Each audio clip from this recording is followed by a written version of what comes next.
Welcome. In today's quick guide, I'll show you exactly how to enable Use Precise Location on Snapchat, so your location features work more accurately and smoothly. If you've ever noticed that your Snap Map isn't updating correctly or your location seems off, this setting can make a big difference. Let's walk through it step by step. First, grab your phone and open your Settings app. This is where all your device controls live, including app permissions. Once you're inside Settings, scroll down until you find Apps, or on some devices it might be called App Management. Tap on that to see the full list of apps installed on your phone.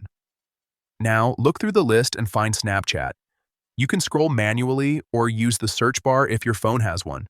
Once you find it, tap on Snapchat to open its app settings. Inside the Snapchat settings, look for the option labeled Permissions. This is where you control what Snapchat is allowed to access on your device. Go ahead and tap on Permissions.